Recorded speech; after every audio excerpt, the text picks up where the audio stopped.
Sports Intel with Ryan Walsh is brought to you by Harry Freebed, Collectible Insurance Services, West Michigan Eye Care Associates, Eric Hall Aesthetic and General Dentistry, Calder Financial, Grand Management Group, Encore Business Group, and Rydan Investments. Sports Intel with Ryan Walsh. Stay informed and stay vigilant.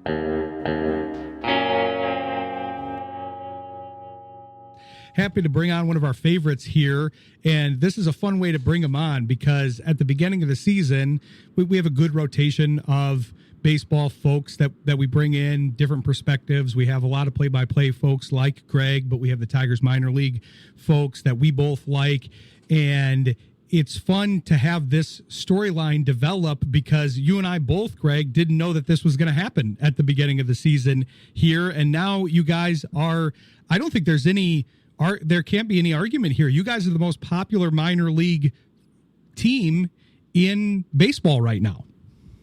Yeah, it's been an amazing last month and a half with partnering with the John Oliver Show to come up with this golden goose of an alternate identity, and it has been when I tell you it's been nonstop since the Moon Mammoth's name was released. I don't think. I mean, last I knew, last night they were there till about 2 a.m, still shipping out merchandise.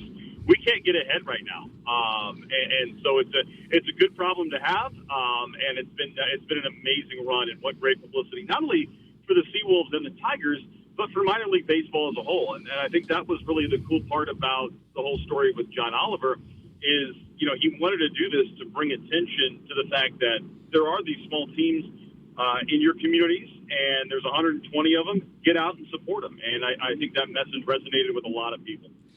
I thought that interview that you did with Oliver was very good, and he talked about that in the interview, and I liked how he explained why he wanted to do this because it was an appropriate question, but it was basically to add some levity to maybe a too serious world right now. And the fact that, and this is how I thought of our own show when he was talking about this, how the minor leagues are, you mentioned this in the interview, the minor leagues are the type of place where you just kind of see what sticks to the wall. And that's the freedom we have here, thankfully. And so that's a nice place to be because you don't have to be worried about, is somebody going to come down from on high and crush me and criticize me and fire me because I tried something.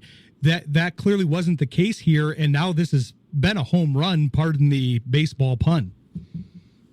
Yeah, it really has. And, there are more regulations on the minor leagues now than Major League Baseball overseas, so it's not the Wild West like it used to be.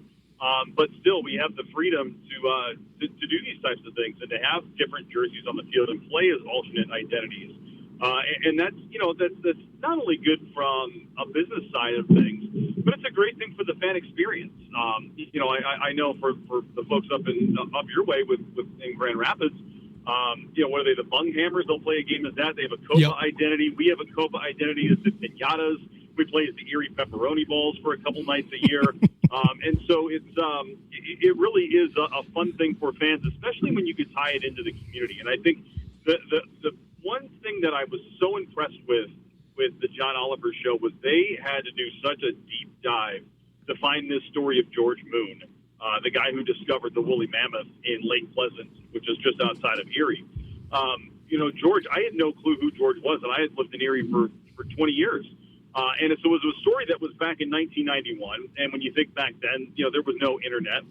He got his 15 seconds of fame at the time, but it was really cool also to see how the show was able to involve him and make him be a part of this and to help his legacy move on, because, it's not like everybody just decides they're going to go scuba diving and comes up with something prehistoric. I like what you did with Deep Dive, by the way, because he did go on a scuba dive and find the bone there. So that was good. Yeah. By the way, that was totally unintentional too. That just happened to work. You're just that good, Greg. There's just no denying it. You're just that good. Well, it was fun to see him because when Oliver was throwing out the first pitch, I didn't know who the guy was that was catching, but then when I saw the attempt to catch it, and I'm not criticizing this gentleman at all, I kind of assumed it was Moon that was trying. I was like, oh, they've got to have this guy out. That's what they're doing here, and they're highlighting him as part of it. And did I read this correctly that the jersey and the hat because we focus on memorabilia here. That's my background. That's what I wrote my book on and everything. Is the jersey and hat going to the Hall of Fame that John Oliver wore for that first pitch? Yes, and now two things. You have a book, so I expect a signed copy mailed to the ballpark so I can read it. You got it. And number two, yes. So so I'm pretty close with Jeff Lance at Major League Baseball PR. He and I have worked together for a long time. He was head of minor league PR. Now he works out of the Major League office. And Jeff had called me before this happened. He goes, "Hey, I got a potentially really good opportunity here. The Hall of Fame is always looking for different artifacts, and they would like John Oliver's cap and jersey to forever enshrine in Cooperstown." And we're like, absolutely. So we ran it by the folks with Team Oliver, and they were all about it. And as a part of that, now John Oliver gets a lifetime pass to the Baseball Hall of Fame, which is it's really cool. And he's got a couple of young kids. One of them is a big baseball fan. He takes them to Brooklyn Cyclones games all the time. So that'll be cool for the Oliver family to have that, not only that artifact there forever, but the fact that he can go to the museum anytime he wants. And so one of the other things that Major League Baseball did for the game was they actually sent in one of their authenticators. And so they authenticated a bunch of memorabilia. Some of that is actually up for auction now, and that's at SeaWolves.com, and folks can see that. If you're a fan of Tiger prospects, I would suggest to head there because I know there's at least one Max Clark signed thing on there. And so it was one of those things that just came together so well. And because it brought such big attention onto minor league baseball, we had folks like the Baseball Hall of Fame wanting to be a part of it. And to see the community in Erie also respond to it, it's like I've never seen the community rally around something sports-oriented like this before. I mean, we had restaurants serving up different dishes. The public library did something fun for kids. So it really was a whole community effort. And the community showed out. We had a record crowd that night. And you know, unfortunately, I wasn't there for it. I had Tigers duty that night, so I was kind of watching from afar. But it just happened to work out beautifully that I was in Texas. Sunday Night Baseball was in Texas. And we had an opportunity to get the Moon Mammoths featured on ESPN. And so I had our office overnight me stuff for the on-air talent. And so we had another bite at the apple with being on Sunday Night Baseball. That's awesome. They've been doing a good job of advertising it on the main broadcast too, because Benetti bringing up the Fighting Ganias initially that we talked about the last conversation, and now what they've settled on with the Moon Mammoths, they've been highlighting that a lot, which has been fun. Yeah, it's just fun to see this kind of energy for the baseball as a whole, because one of the things that's great about all of this is a very good team that you guys have in Erie right now. They just moved up the guys from here, from West Michigan, and to go with an already good lineup there. And so it's a fun combination between that's legitimately one of the better teams in the minor leagues right now. And then combined with this gimmick, it's like you said, it's a perfect storm. It really is. And we were joking around because Max Clark's first two games in Erie, his first game was a Star Wars jersey. His second game was a Moon Mammoth jersey. And his third game was our Throwback Sunday jersey. So he actually didn't get into a regular SeaWolves jersey at home until this past Tuesday night.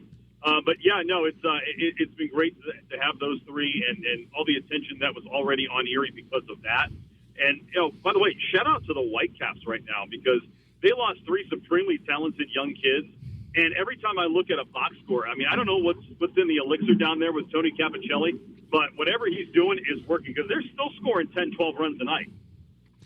Oh, I know. It's amazing to see just at every level of the minor leagues, including the major league roster, of course, which gets the most focus, but how strong this organization has become in really a short amount of time. You've been with Erie for a long time, and obviously there were some rough years, both with what was kind of in the cupboard and then what the performance was at the major league level. But now the way they're cooking, I was kind of worried about this happening, which it actually did end up happening, that I wasn't going to make it out to the Whitecaps before because everybody knew that these guys were going to leave, you know, and so I was hoping to make it there, but we're actually going to do a station-related event there for Polish night because everything's a night in minor league baseball, as you know, and so for Polish night, we're going to have a Jethro crossover there, but it's going to be fun to see my first game of the season, but like you said, yeah, it doesn't seem to matter, just the mojo through the whole organization. I know that some people are saying, well, the main roster, the big league team is scuffling a little bit, but hopefully they're back on track, and that we've got the deadline coming up, and they're already starting to make some deals. But yeah, they're rolling at every level, and that's fun to see because I like watching every level, especially with the connections with the minor leagues, not only with West Michigan being a sponsor, but my connection with you, and then our connection with the Tigers minor league report guys.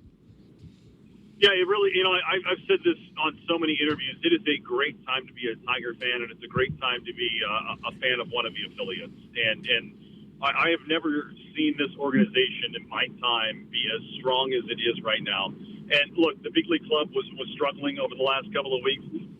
At the end of the day, you're going to have struggles at the major league level. You're not going to be able to be the best team in the big league the entire calendar year.